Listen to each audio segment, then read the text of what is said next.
All right, so this is going to be about the Peloponnesian War. This was the pivotal war between Athens and Sparta. Just a curiosity, can you raise your hands if you know the outcome? If you're like less than 75% confident you know how this ends, feel free to bet, because a lot of people do not know this as well as they think they do.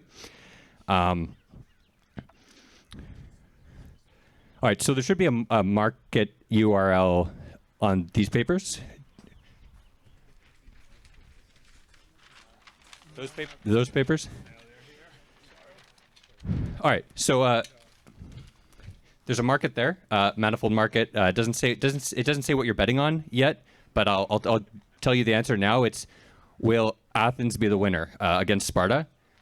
This thing is going to be mostly from the perspective of Athens, because they wrote more history books. All right, so I think I'll start by arraying the two teams. Who the contenders are going to be. These are the five major cities of ancient Greece. Athens and Sparta are what we're mainly concerned with. There's also Thebes, Corinth, and Argos. They might play a role. So Sparta was a very interesting society. If you see them in pop culture, they're portrayed as the ultimate badasses.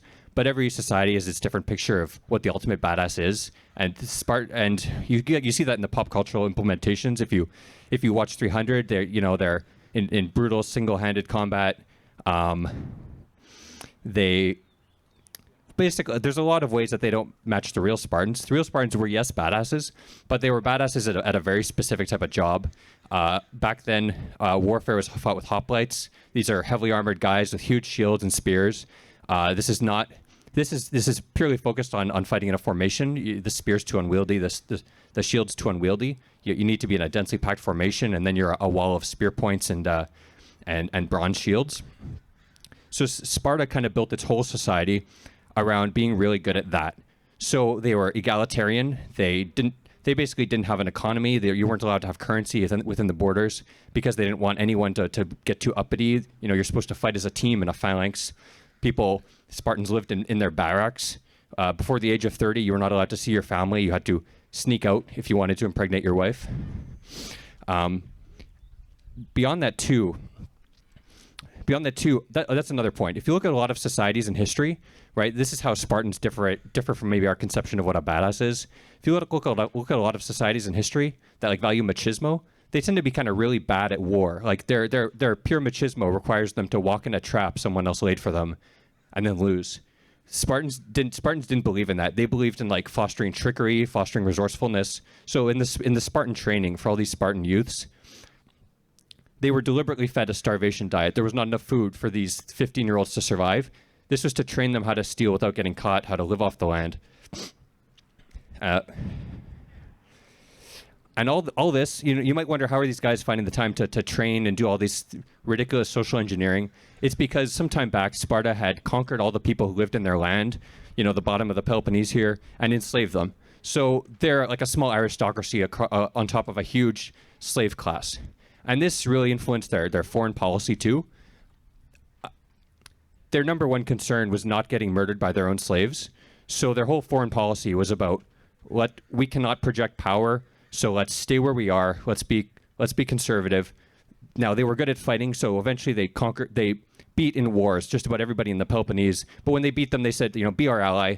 We just want guys who can defend our borders so we don't have to leave the slaves unattended. We want people who, if we have to go across Greece, can put down slave rebellions when we're not around.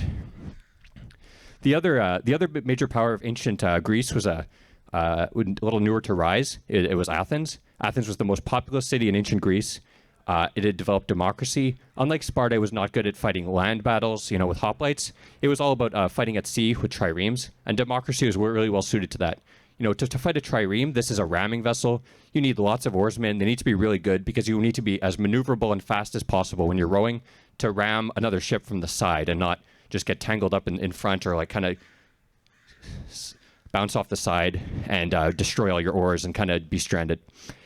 Athens had a democracy, and that's what made them kind of so good at naval combat, because all the poor people who are rowing the vessels feel very very attached to their system and very motivated. To explain how Athens started to rise, I guess we'll just cover some background for how this war started. Just real quick, is everyone able to access the market? At least who wants to bet? All right, no troubles. So, all right, yeah. All right, so yeah, I'll cover. So basically, the prelude to this is the Persian War, a system that could go for some different colored markers. But basically, there are a bunch of Greek cities on the western coast of Asia Minor. As the Persian Empire is expanding, it takes a bunch of them over. When they rebel, some of the cities in Greece proper help them. This pisses off Persia, and Persia says, hey, I like conquering territory, so why don't I do a punitive expedition to just take over that too? It doesn't work. Most famously, when over 100,000 Persians come down, over the Hellespont by land to Greece, they get stuck in a choke point, and 300 Spartans, who are the greatest hoplites of all time, hold off 100,000 Persians almost indefinitely until they're approached from another direction. Meanwhile, so ultimately, there's a Greek alliance. It's able to hold off the Persians on the Isthmus of Corinth. This is a kind of a choke point to really the heartland of Greece. Athens has to be evacuated. Athens wins a bunch of sea battles. Sparta leads the coalition in some land battles. The Persian army is defeated. They don't stop there. They fight some more battles in Asia Minor and liberate the Greek cities here. But what happens in this aftermath here is all these little islands, they're not going to be able to... Sorry about that. So all these little islands here, they're not going to be able to survive a Persian invasion if they start slicing them up. These places on the coast are even more vulnerable. Persia can just walk right in. They want to make a defensive alliance, kind of like NATO. But a defensive alliance isn't going to work very well if Sparta and Athens aren't involved. They go to Sparta, say, hey, I want to lead this alliance like you led the last one. Sparta does not want to get involved in wars this far out. They have slaves to worry about. So Athens is willing to step up. They're a naval power. They like going far away. But, their leadership of this league kind of transforms into something else. Every one of these cities pays taxes. Athens kind of controls the votes in this in the league decisions. And eventually Athens kind of likes having all this money. And the league kind of becomes an empire. Some cities say, hey, we don't like all these taxes. We've kind of kicked Persia's ass enough and asked to leave. And they find they're not allowed to leave their defensive league because Athens controls it. Athens moves the treasury. Athens builds the Parthenon with the league money. It's pretty sweet, but it's an Athenian empire now. So these are the two sides you see. Athens is rising, and Sparta is worried about its security because there's another power potentially that's going to grow bigger and stronger than Sparta can ever be. So that's part of what makes this war interesting. These two sides are extremely contrasting. Sparta's conservative, it's agrarian, it's militaristic, it loves infantry. Athens is imperialist, it's cosmopolitan, it's naval, it's mercantile, it's rich, it's populous. They're very contrasting. If you want to draw metaphors from this conflict to others, it's very easy to find fault lines, right? Like, hey, Sparta kind of reminds me of the south, and Athens is like the north. Athens is entrepreneurial. It's ambitious. What's the word? It's industrious, and Sparta is like a small aristocracy on top of a bunch of slaves who they really don't want to revolt and kill them. Or the Cold War, but I guess we can get that metaphor a little later. Oh yeah, actually, the Cold War's good. Sparta's kind of like a bunch of militaristic communists, right? Like they believe in equality, and their only industry is a war industry. Athens is cosmopolitan. It's imperialist. It has a big empire all across the world. It's good at projecting power. Now that I've kind of laid out the sides, do you guys want to place your bets? It would have been nice to have a big screen showing the probabilities. Can someone just tell me what the probability is now? 44. Okay. Yeah, so that market is, does Athens win? All right, so the ultimately the precipitating incident here is it's kind of Sparta wants the war. Sparta sees Athens growing and wonders eventually Athens will have grown too much. There's an earlier war, the First Peloponnesian War, that's led by Pericles the Great, who is the kind of the visionary who led this growth of the Athenian Empire. The First Peloponnesian War, it happens because Athens peels off one of Sparta's allies right on the Isthmus of Corinth, which is like the ultimate choke point in Greece. Sparta is really concerned that basically they'll be bottled up in the Peloponnese if Athens can maintain this. They sneak with Corinth's help. Corinth actually has some ships. They basically sneak across the Gulf of Corinth and manage to fight Athens directly. Amazingly, Athens basically fights them to a draw, And after a little more shenanigans, basically it's a negotiated truce. Athens gives back this ally who'd been helping them reinforce the isthmus, and it's back to where it was before. But that's not the big Peloponnesian War.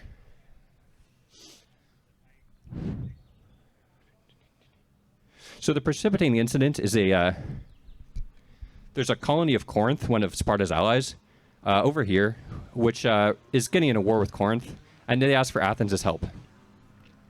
Athens isn't sure. Athens, they're not sure they want this war. Maybe they can just keep growing, but they kind of do want to be the masters of Greece. So there's some debate in their assembly.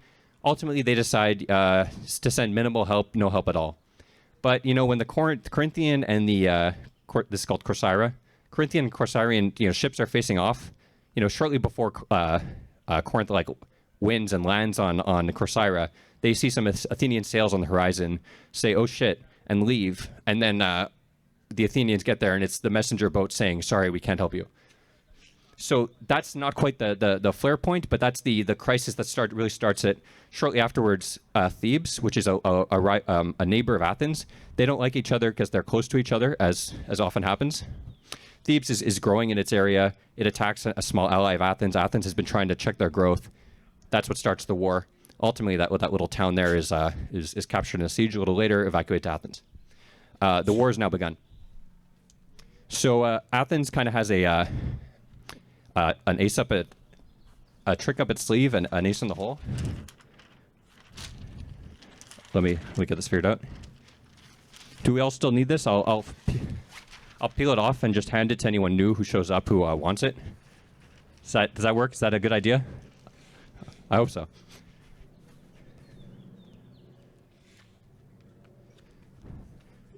All right, there we go. I'm looking for the one with the long walls. These are all spoilers. All right, Athens has some time back built a bunch of walls. The walls connect Athens to its harbor. They're called the long walls because there's a narrow, skinny corridor enclosed by walls letting Athens reach its harbor. At the time, no one knew how to overcome walls. So what this means is that Sparta, for all its land power, cannot make Athens capitulate through sheer force. Athens will hide behind its walls. It'll keep getting grain from its colonies, its allies, specifically the Ukraine and the Black Sea is where most of the grain comes from. And as long as they're getting grain from the Ukraine, they can just sit behind their long walls indefinitely. It's Pericles who kind of masterminds this strategy. He was the visionary who kind of created the Athenian Empire. He has a plan for how to win this war. If we sit behind our long walls, Sparta can come in, they can burn our farms, they can sack our countryside.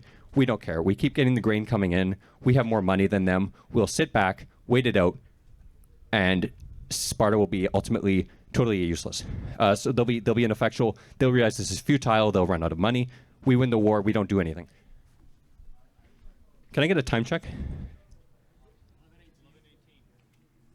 Interesting. Anyone thinking of metagaming?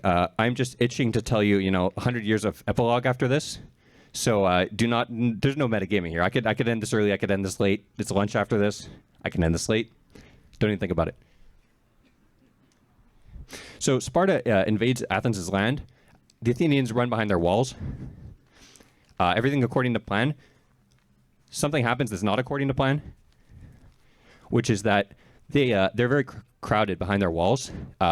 There's a plague that strikes nowhere in Greece except for, the Athenians who are stuck overcrowded behind their walls. And the plague decimates the population of Athens. They lose lots of people. Their farmers all crowded behind these walls. One of the people they lose is Pericles himself. So yeah, they don't have the leader who started this war is no longer in the picture. One of the early engagements I think is pretty interesting is, as you can see, Athens has very little territory. They're yellow on this map. In Greece proper, that's because Sparta can walk there. The territory here is very rugged. So Athens is a small harbor here in the entrance of the Gulf of Corinth,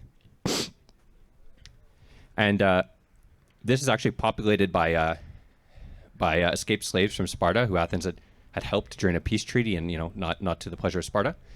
And this is very important because triremes, their boats, they never want to fight a land battle if they never want to fight a sea battle if they don't control some nearby land to run away to. Otherwise, if they're defeated, they have nowhere to run to. Every ship is lost. All the oarsmen are lost. So a couple interesting engagements happen. There's 2 naval battles. Both times Athens is completely outnumbered. It makes you wonder, I thought these guys had a huge navy. Why are they always outnumbered and running away in all their naval battles? When you think about it, it kind of makes sense. It's if the other guy's scared shitless of your navy, that means you control half the waters with like a tenth of as many ships. And it's only periodically you have a battle, and that's because you're periodically outnumbered in one place. Mostly you're controlling the whole sea. Athens wins both these battles. They're a little interesting. First one, the Athenians trick the Corinthian ships. Corinth is the ally of Sparta, who actually has any ships. They trick the Corinthian ships into kind of circling, huddling up when they know a morning wind is going to come. The morning wind hits, they all get tangled. The oars get tangled together. The Athenians just attack them at their leisure. Second engagement. Athenians find themselves completely outnumbered. They're running away from some Corinthian ships towards this small town here, or the harbor where they'll be safe. One of the Athenian ships notices a fishing boat anchored in the harbor. They notice if they do like a really sharp turn, their side will be covered while they're turning around. They do a sharp turn and ram from the side the Corinthian flagship.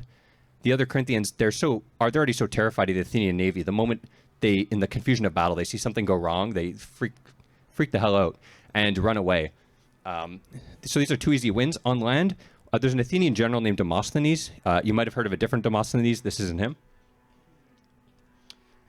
Demosthenes is tasked with managing some things by land. Some of the kind of like backwater tribes here nearby are kind of encroaching on this very important port here.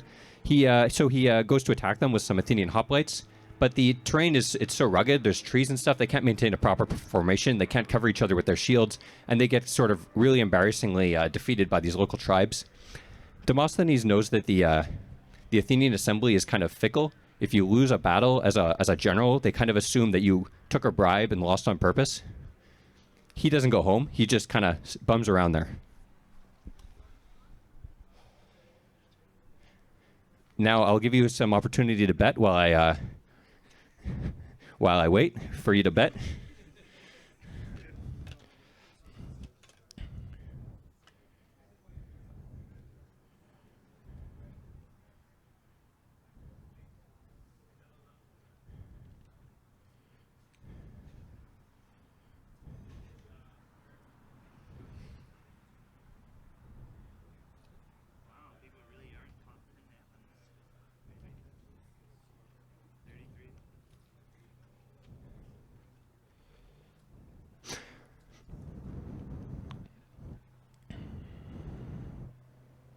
Right, that's the confusion. So we're moving to the home front now. After the death of Pericles, there's a power vacuum, and 2 figures appear to fill the vacuum: Nicias and Cleon. Nicias is a wealthy businessman. He's sort of made a name for himself funding religious festivals. He's basically anti-war. He thinks this thing is a huge waste of money, and it's extremely risky. He's the moderate. He's anti-war. He says let's try to negotiate a truce. If we lose a bit now, it'll be worth it.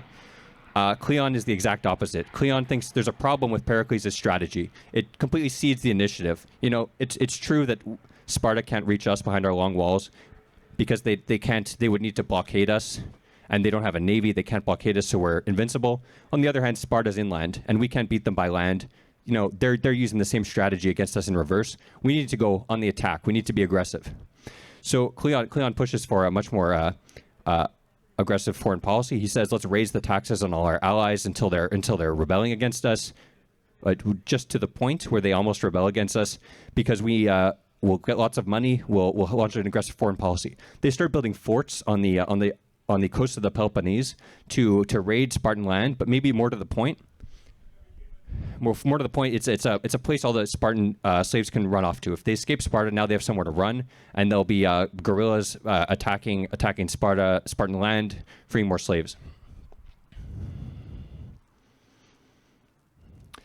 Another thing that happens around this time, one of the Athenian allies, Mytilene, on the island of Lesbos, it rebels, as many do, and there's a famous debate in the assembly. Cleon says, they rebelled against us. We need to send a message that no one can ever get away with this. Massacre all the men, send the women and children into slavery. The assembly agrees. They want to win this war. They send a ship sending orders to the general, wipe out the city. The next day, an Athenian citizen comes up and says, he has a different game theoretic argument. He says, if we exterminate everyone who rebels against us, everyone will fight to the bitter end. If we show mercy to people who surrender, then we can do these things more properly. Then at least when people rebel, when cities rebel, once no one rebels because they think they're going to lose, they're going to rebel anyway. Once they see that they're not going to win any longer, they'll surrender quickly if they know they can expect mercy. The next day they send another ship. That ship rows even faster. Maybe they like the message they're sending a bit better, and they get there just in time to prevent the massacre of the Mytileneans. So you'll recall Demosthenes is hiding off in this area near Naupactus. Afraid to show his face back in Athens. Well, a similar thing happens a few years later. The Peloponnesians are backing some of the tribes here to try to take it. The Peloponnesians are trying to seize some of this land, and so he takes the exact opposite side. He goes to those tribes he'd been fighting recently. He saw exactly what they had done to beat him, and he does the exact same thing to the Spartans. The Spartan allies who are there, easily crushed them the same way he got crushed, and is brought back to Athens as a hero. His next job is to relieve one of the forts on the coast of the Peloponnese, the fort of Pylos. So Sparta had been trying to remove this port. They'd been putting they'd have their fleet here, the Corinthian fleet. They put some Spartans on these different peninsulas to try to surround it. At the moment, they had 300 Spartans on the island of Sphacteria. And that's when the Athenian fleet showed up. The Corinthian ships got the hell out of Dodge, and 300 Spartans were stranded on this island of Sphacteria. This is extremely bad. This is extremely a bad tactical situation to be in. But like I said, the Spartans were they were supposed to be resourceful. They were supposed to be tricky. So the Athenians, they think they can just wait them out, starve them out. Sparta starts offering all its slaves. If you can get a single morsel of food to our troops, somehow, if you can smuggle it over this water, you're free. The Spartans know how to forage. They don't surrender. Their whole ethos is about never surrendering. So it takes a while, but there's some woods on the island. Athens says it's an accident, but they burn down. The 300 Spartans have no cover anymore. Athens starts basically dropping off guys with bows and arrows, slings, throwing projectiles at the Spartans, running away back onto the ships. They repeat this over and over and over again until the Spartans are completely exhausted and surrender. This is about basically the coup of a lifetime. 300 Spartans, kind of like the ones who refused to surrender against the entire Persian army, just surrendered to Athens. Sparta has a tiny population of like a few thousand, so this is like a not insignificant proportion of the entire Spartan citizenry. They're all hauled back to Athens as prisoners. Athens tells Sparta, stop invading our land. We want to farm again. If you keep invading our land, we're going to execute these Spartans. So they have some breathing room now. Nicias wants to sue for peace. This is our perfect chance. They'll do anything to get their citizens back. They've been humiliated. They'll recognize our empire. Cleon wants to keep fighting. There's a Spartan too, their best general, who's been fighting off many Athenian incursions by land, who also wants to keep fighting. And he has a big idea. He says, okay, we don't have a fleet, but we're not going to let that stop us. There's a important Athenian colony far to the north, called Amphipolis. It's around some wooded areas. There's not many trees in Greece, or not many good wood in Greece that Athens uses to build its ships. So Brasidas, the Spartan general, gets an idea. They do the longest march, like the longest, fastest march Greece has ever seen, and march.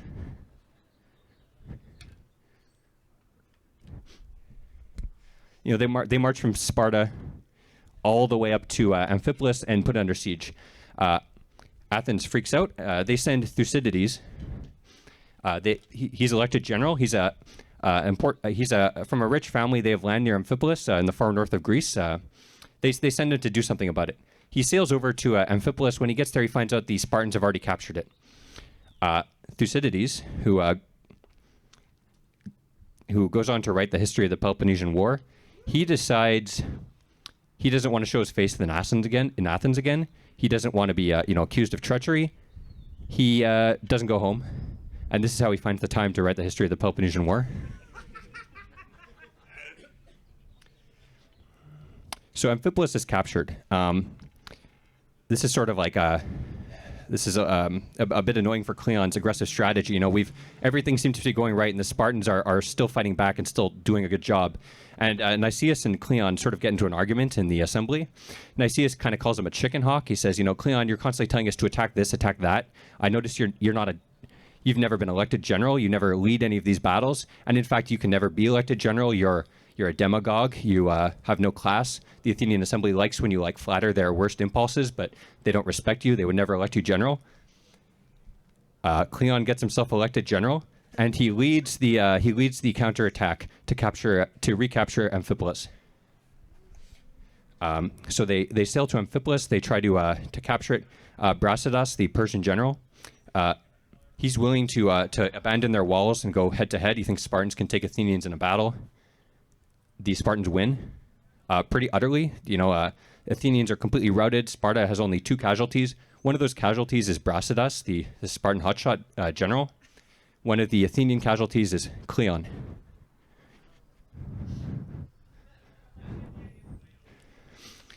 We have now the two aggressive warmongers on both sides have both died in the same battle against each other.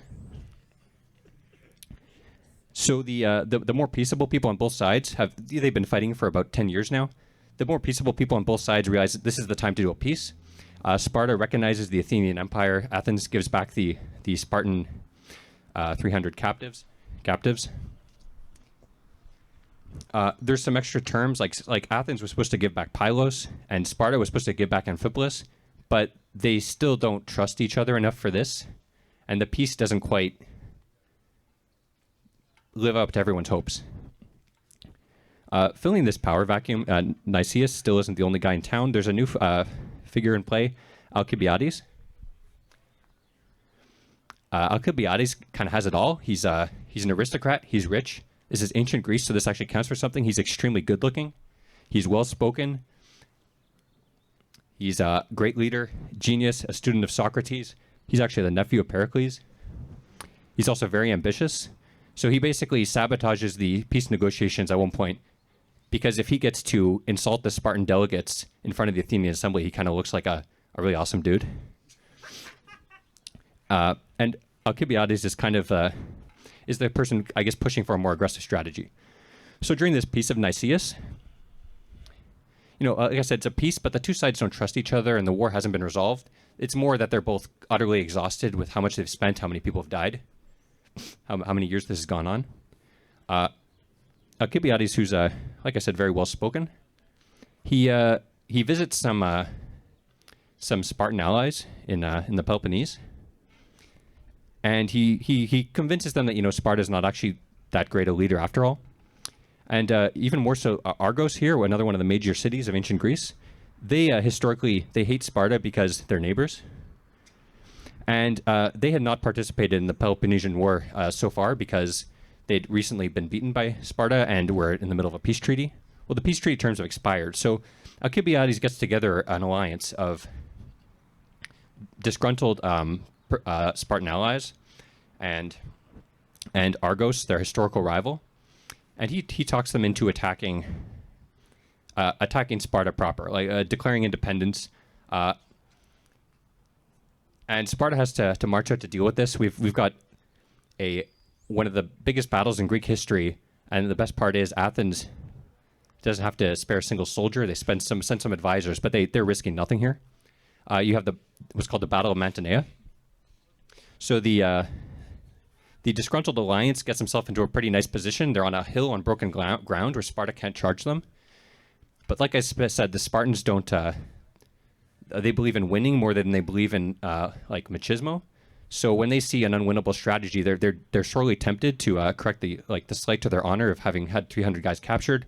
But they don't attack. They don't have to. the local land and just start wrecking stuff. They build dams to flood the farmland, and this is too much for the alliance to bear. They march down, attack the Spartans, and lose to the Spartans. Okay, so Argos has a change of government. These other allies, likewise, pro-Spartan factions take over their government. Argos declares a new peace with Sparta. The other Peloponnesian allies go back to Sparta, but Athens has risked nothing. Around this time, not having much else to do during this peace, Athens has sent a minor expedition. Let me do a little diagram to Sicily. There's a major city on Sicily called Syracuse. It's the second biggest ancient Greek city, next to Athens. And a lot of the other cities on Sicily are a little disgruntled by the rule of Syracuse. Can I get a time check? Okay. A lot of cities are disgruntled by the rule of Syracuse. They ask Athens for some help to deal with the Carthaginians on the island, the Syracusans. So this Athenian expeditionary force is met with a good reception. It helps the people out there, and overall a good little voyage. So Alcibiades, when he gets back home to Athens, he has a plan. Let's do that again, but we'll do it bigger and better.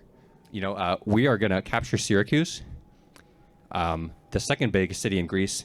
It's a colony of Corinth, so it's more disposed to the Peloponnesians, the other team. We'll take them off the table. They'll be on team us. Even better, Sicily is a good source of grain. Let me see if I can draw some grain here. That's a bundle of grain. So we won't be wholly dependent on grain from the Ukraine. There's a choke point here. If we're getting multiple huge sources of grain, we're twice as indestructible as we were before. So Alcibiades pitches a bigger and better Sicilian expedition. Nicias doesn't like this plan. He kind of liked what was known as the Peace of Nicias. He says, Alcibiades, this is never going to work. This is a stupid plan. We're risking for very little gain. Sicily's extremely far away. And it would never work. You'd need at least twice as many soldiers, twice as many ships to pull it off. So the Athenian assembly votes him twice as many ships and twice as many soldiers. This is going to be the biggest, baddest expedition ever. On the night before the expedition, Alcibiades, who's known as an irreverent party boy, may or may not have done some irreverent partying. The morning before the expedition, there's some statues in Athens called herms. They're for good luck. They're statues of a head and a penis. Well, on the morning before the expedition, someone notices that the penises have been knocked off the herms across Athens. Alcibiades, who's very known to be immoderate, he has done some slightly blasphemous stuff in his past, is widely thought to have gone on a insane drunken bender and done this himself. So he is not allowed to lead his own expedition. And in fact, people start bringing up charges. Actually, sorry, I got that slightly wrong. Some people start bringing up charges against him. He says, "Okay, I'll stay here to defend my name." They say, "Sorry, you have to lead your own expedition." He says, Alcibiades doesn't like this. He's made enough enemies in Athens that he's worried if they're unchecked and they're just talking shit about him to the assembly while he's gone, pretty soon he'll be in a big trouble. The Athenians say, "Tough luck. You need to lead your own expedition." So they sail off. I think there's a 1-day delay because of the bad omen. They sail off, but when they get to southern Italy, they get a message saying, "Alcibiades, some guys have been talking to the assembly. They've convinced us you did do it after all, or maybe you didn't, but come back and defend yourself." Alcibiades does not want to come back and defend himself. He's left the assembly alone too long with his enemies. He sticks around in southern Italy. Instead, Nicias is put in charge of the Sicilian expedition. I misspoke there. Alcibiades does not stick around in southern Italy. He's a very valuable guy with lots of knowledge, tactical skill. He's a great leader. So who would benefit from that? Sparta. Yeah, Sparta would benefit a lot from that. So he defects to Sparta, and he starts telling the Spartan king, like I've been like fighting on the Athenian side of this war. I could probably give you a lot of tips from our perspective of like how to beat us. I'm well positioned to do that, but I'll get back to all his helpful tips later. All right, Syracuse. We're in Sicily now. The Athenian fleet lands. They encounter an issue. When they get here with the biggest, baddest expedition ever put together, they noticed that a lot of the small cities on Syracuse who had really liked them before didn't like them anymore. It seems that a lot of these cities had wanted to throw off the Syracusan yoke, but they didn't want to replace it with an Athenian yoke. And when they saw this really, really badass expedition, they kind of cooled off on the whole idea. So ultimately, the Athenians say, like, "Oh, all right. So our original plan isn't going to work, but we still just capture Syracuse. It'll be fine." They build a fort, and with the plan, like I said, walls are incredibly OP in the ancient world. So the only way to beat walls is more walls. So they start building a wall around the wall of Syracuse. Their plan is to enclose Syracuse so that Syracuse can't get any food in or out. They can't get any troops in or out to mess with the Athenians. Start building a wall. But the only way to beat a wall that's being used to beat a wall is another wall. So the Syracusans start building a counter wall. All right, the Syracusans start building a counter wall. Their plan for the counter wall is to cut off the Athenian wall that's supposed to cut off Syracuse. But the Athenians are going to try to cut off their wall with the Athenian wall. You get what I'm saying, right? Yeah. All right, got to know. There's some battles here. It's kind of a stalemate. Basically, the Syracusans kind of barely cut off the Athenians. It's not a great position to be in because now they can periodically send out their cavalry to attack. They're not cut off from food. So Nicias says, okay, this isn't quite going the way it was supposed to. So he messages to the Athenians, hey guys, you should probably send me back. It's not really it's not as easy as we hoped. We're not getting the help we wanted. If we were going to pull this off, we would need a third again as many troops as we had. So Athens sends reinforcements.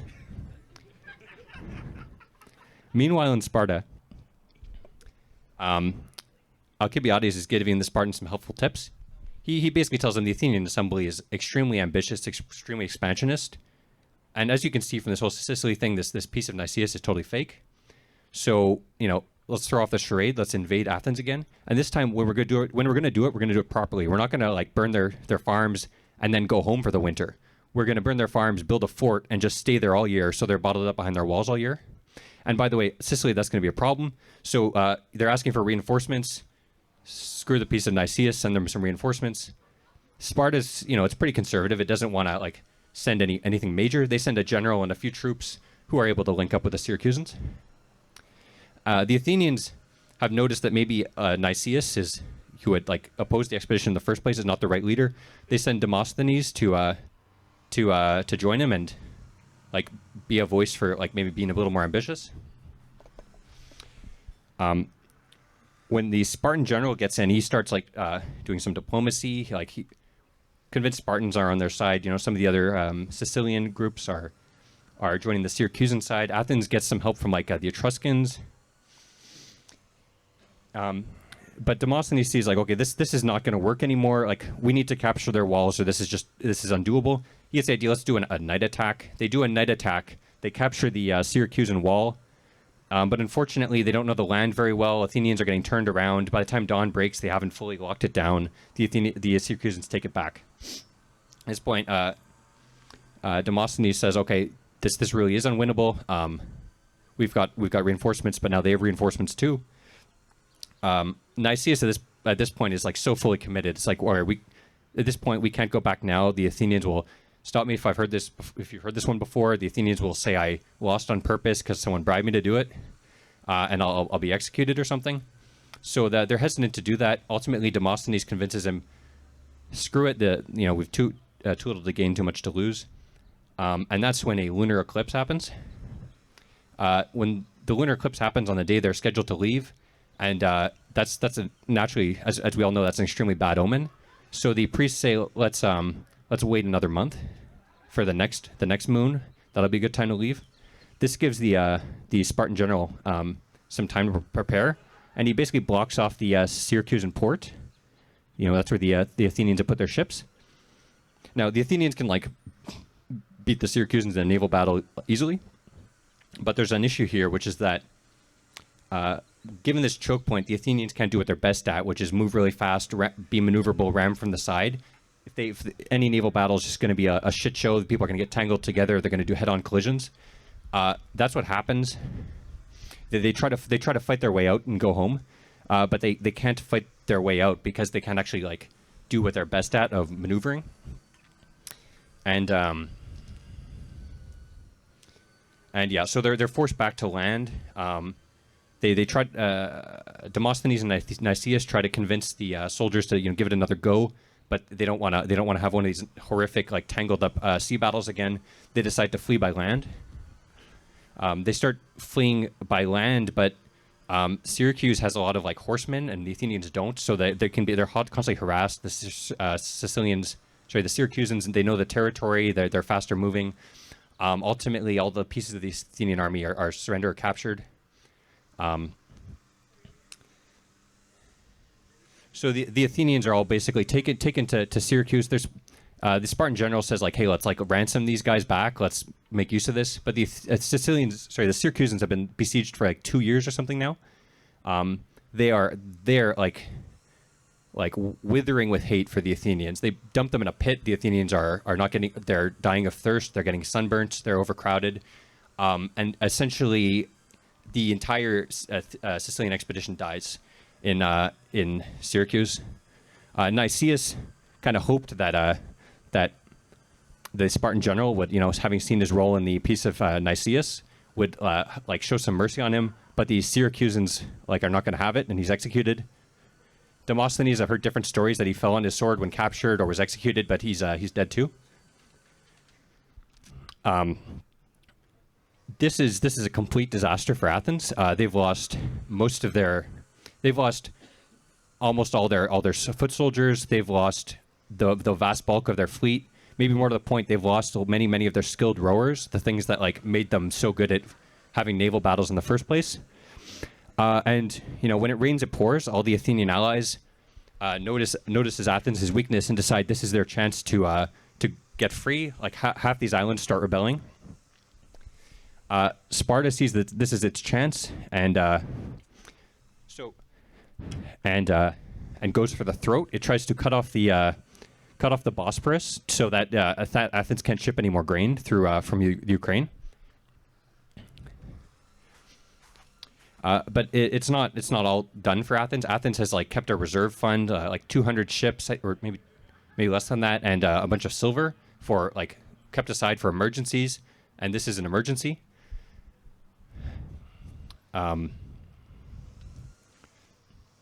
Sparta's having some. It's not that easy for Sparta though, because at this point they're not too comfortable facing Athens by sea at all, and they've lost a lot of ships at this point. So they make a deal with the Persian Empire. They say they basically say we'll no longer make any claim on the Greek cities of Asia Minor. In exchange, Persia, if you can help us paying rowers, building ships, and capturing maybe the south coast of the straits here, so we can comfortably maneuver. Triremes don't want to fight a battle if they don't have a safe nearby coast, for reasons we saw in Sicily, that they can be lost completely, all of them lost. Athens can't do that much about that at first. They need to go and play whack-a-mole with their colonies here. There's some good news, which is that Alcibiades switches sides again. The story goes that he was caught in bed with one of the Spartan queens. They had 2 kings, 2 queens, and he flees Sparta. Athens will still not have him, so he flees to Persia. And he tells Athens I'll wheel and deal with you. I'll get Persia to stop backing Sparta, but let me go back to Athens. Athens isn't having it first, but this is a problem here. So Sparta's working on taking back the the straits here. Athens, the Athenian fleet is occupied putting down rebellions among its colonies. When it rains, it pours. The Athenian democracy now looks so bad that some oligarchs, like basically an oligarchic faction, overthrows the democracy. The Athenian fleet can't even go back and do anything about it. Their attitude is, we're the rowers, we're the common Athenians. Athens didn't rebel against. We're going to go back to Athens and put the democracy back, and we're not going to be rebelling against Athens. They're going to be rebelling against us, but they can't even do anything. They're putting down rebellions. The Athenian fleet successfully puts down some rebellions. They sail to the Bosporus and defeat the Spartans and I think it's still a Corinthian fleet at this point in a battle pretty comfortably. But unfortunately, now Sparta has the Persians like helping back their ships and pay their rowers. So just that isn't the end of it. All right, so let me. There's a lot going on right now. Let me. All right, so Alcibiades is basically able to negotiate with Athens. I'm friends with the Persian governor here. Like, I'll do you some favors with him if you let me come back to Athens. And that works. He rejoins the fleet. He gets himself elected general. After this battle here, the fleet sails back to Athens, puts the democracy back in charge. And then the Spartans are now with a fresh Persian fleet, pretty good rowers, which is not true previously because they can pay rowers a lot. Like random Greeks from all around the world can get paid a lot with Persian money. The Persians are roughly pro-Sparta. That's why they're more conducive to the Spartan side, because Athens had been the one fighting with Persia to free all these Greeks after the Persian Wars, and Sparta hadn't. So there's a there's a second battle here on Pince of Cyzicus, where the Athenians lure out some Spartan ships, chase them down on land, and then Alcibiades gets out, dismounts off his ships, defeats the Spartan army by land, while the ships win by sea. And since they've captured the land, since they've won like a simultaneous land and sea battle, the Spartan ships have nowhere to go to run off. They have nowhere to run off to, so the fleet's entirely captured. Unfortunately, Persia can just build them a new fleet. They haven't run out of money yet. So the Persians start building the Athenians. They start building the Spartans a new fleet, while the Athenians bottle them in, and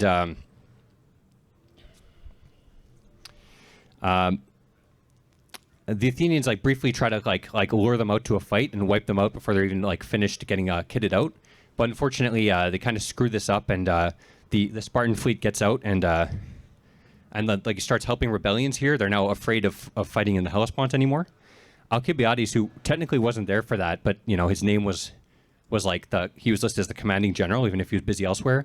He's afraid of getting the blame for that from the Athenian assembly, so he doesn't go home. He flees to some I think it's around here.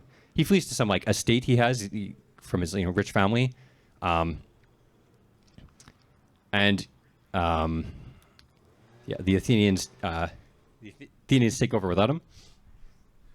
So the Spartan fleet is now sailing all around, trying to put Athenian allies up in revolt in on these islands on the coast of Asia Minor, and I think I misspoke. So when the Athenians been trying to bottle up the new Persian fleet, Persian and Spartan Corinthian fleet,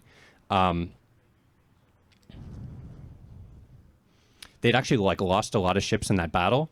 So it was kind of emergency measures to stop the Peloponnesian fleet. Now they go to their city. They tell all the resident foreigners you can get a citizenship if you row in our navy. They're telling old people, young people, slaves can be freed if they're willing to row in the navy, because this is our last ditch navy. And this is no light thing if they promise foreigner citizenship. For instance, Pericles himself had a child with with a concubine. He was never married, and he asked the assembly, "Hey, I know both his parents aren't technically Athenian, but like, come on, I'm Pericles. Can he be named a citizen?" And the Athenian assembly said no, because being a citizen's like a really big deal to them. If you're not full-blooded Athenian, you're not a citizen. So this is a last-ditch effort. So the Athenian fleet goes to meet them with the Battle of Arginusai. There we go. And this is kind of the opposite of what we've been seeing so far. So far, we've been seeing like big Peloponnesian fleets that are like attacking smaller Athenian fleets. And the reason this is happening is because these smaller Athenian fleets are like so much better rowed, so much better led and equipped that like the Spartans are only confident getting into the battle if they're totally outnumbering them. This is the opposite. Now the Spartans are getting like well-paid rowers from Persia. The Athenian rowers are defecting for the better pay. Athens is like not the Athens it used to be, or the Athenian fleet is not the Athenian fleet it used to be. So you get the Battle of Arginusai. The traditional way of like laying out a fleet here is like kind of tightly packed rows, almost like an infantry formation. The idea here is that there's no gap to be rammed from the side where you're vulnerable. The Athenian fleet does something different. One of their generals is actually Pericles II, who I mentioned a moment ago. They've got 10 generals sharing shifts. They do something different. They spread out their fleets in what looks superficially extremely stupid, because there's now a gap that another ship can come in and ram all your guys from the side. But this turns out to be deliberate. The thinking here is that, yes, the ship is going to be rammed from the side, but there's a second row that can, as the first ship is... Maybe I can get a marker here. As like one ship comes in to ram you, they are themselves vulnerable. So it's like a fair trade. And if your ships are worse equipped, your rowers are worse that you want, and you're outnumbering the other opponent, you want a fair trade. This battle ends up very chaotic, but it's a comfortable Athenian victory. After the victory, there's a storm coming. So there's some debate if the commanders should stick around to rescue the Athenians and their like swamped and rammed ships before the storm hits, or if they should chase after the Spartans and try to make this a complete victory. They split in two. They split in two groups. The ones chasing after the Spartans, the storm stops them from totally wiping out the remainder of the Spartan fleet. And the ones who stay behind rescue some sailors, but when the storm hits, the rest are lost and drowned in the waters.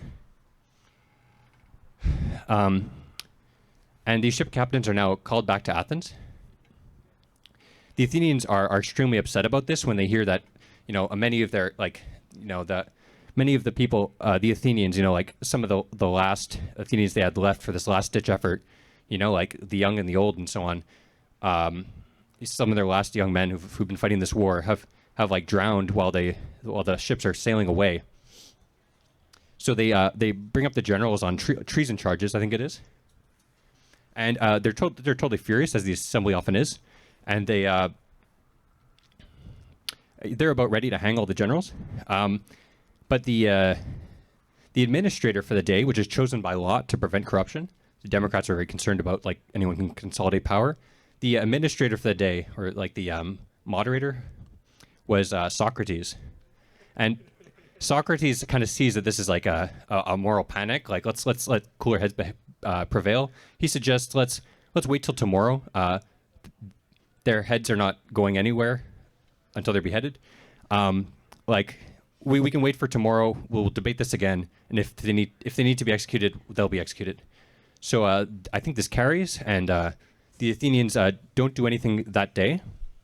But unfortunately, that night is a religious festival. When everyone's getting together, like watching plays, having dinner with their families, and all the missing faces are very noticed. It's very distinct, the absences. So when the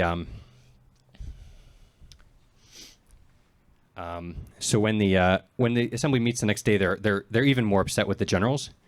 Some of them had fled, but the rest are declared treasonous and executed. You might have noticed I foreshadowed that previously, that this is what happens to Athenian generals who return home. So Athens has lost some of its naval generals. It still has a few important ones. Thrasybulus will be important later, but After this, Sparta has failed to foster rebellions in the Athenian colonies. It's failed in the Hellespont, but it gives the Hellespont another try this time. And now the Athenian fleet, the Spartan fleet are both facing off near the Hellespont. The Athenian fleet still has that issue with its rowers that are just not being paid very well, because they need to charge they need to charge their empire very low taxes to keep them from rebellion in this like moment of weakness. So because of this lack of discipline, the Athenian fleet has to periodically stop, let the sailors forage for food right around here. While they're doing so, they actually meet Alcibiades, who rides out from his estate nearby. He tells the fleets, you're doing this all wrong. Why don't you put me in charge again?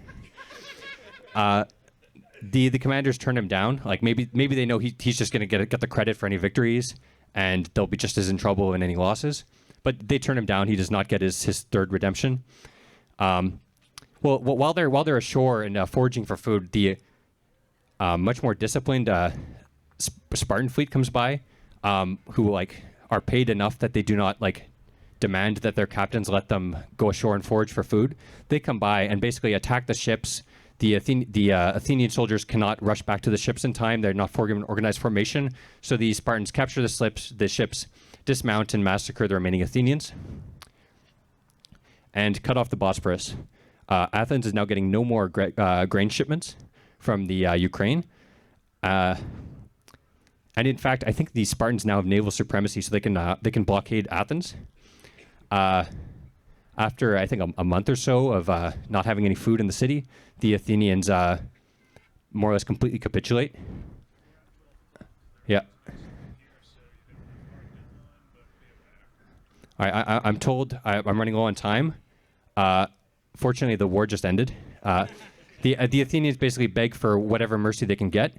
Interestingly, Corinth and Thebes both argue Athens should be razed, leveled to the ground, turned into pasture. But Sparta, they don't like this idea. They say, Athens played such a role in defending Greece from the Persian invasion that, we should respect that. And Athens, which is still a great city of Greece, should be allowed to survive, but we will demolish the long walls. We will have a limit on the size of their navy, and they'll continue to survive. Or maybe it was realpolitik. Maybe Sparta could see what would happen in a power vacuum. Maybe they were worried that if Athens was turned into farmland, it would soon be Theban farmland. The end of every war is the start of the next war. Thank you for coming to this presentation.